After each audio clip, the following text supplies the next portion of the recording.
की नापाक हरकत आई सामने, 3 साल से भारत को नहीं दिया नदियों से जुड़ा डाटा। हाल ही में जम्मू कश्मीर के पहलगाम में हुए आतंकी हमले के बाद भारत ने पाकिस्तान के साथ करीब 60 साल पुराना सिंधु जल संधि इंडस वाटर ट्रीटी स्थगित कर दी है। इसका मतलब यह है कि अब भारत और पाकिस्तान के बीच नदियों से जुड़ी कोई भी जानकारी आपस में साझा नहीं की जाएगी।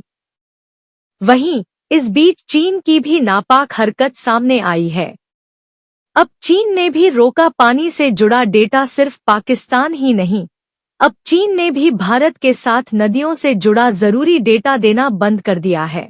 यह खुलासा सूचना के अधिकार (RTI) के तहत किया गया है, जिसे इंडिया टुडे ने दायर किया था।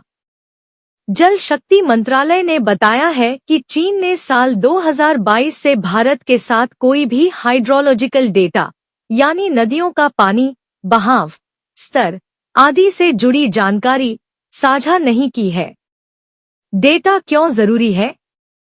भारत के लिए यह जानकारी बहुत जरूरी होती है, खासकर उन नदियों के लिए जो चीन से निकलती हैं, जैसे कि ब्रह्मपुत्र और सतलुज।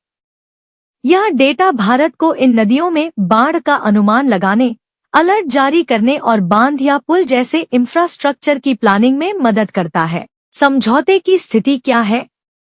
ब्रह्मपुत्र नदी के लिए भारत और चीन के बीच समझौता MoU 2002 में हुआ था, जो 2008 में खत्म हो गया था। बाद में इसे 2008, 2013 और 2018 में रिन्यू किया गया था। समझौता 5 जून 2023 को फिर से खत्म हो गया, लेकिन इसके बाद इसे रिन्यू नहीं किया गया। सतलुज नदी पर MoU 2005 में हुआ था, जो 2010 में खत्म हुआ। इसे 2010 और 2015 में रिन्यू किया गया था, लेकिन यह भी 6 नवंबर 2020 के बाद से खत्म है और फिर से रिन्यू नहीं हुआ। MoU रिन्यू क्यों नहीं हुए?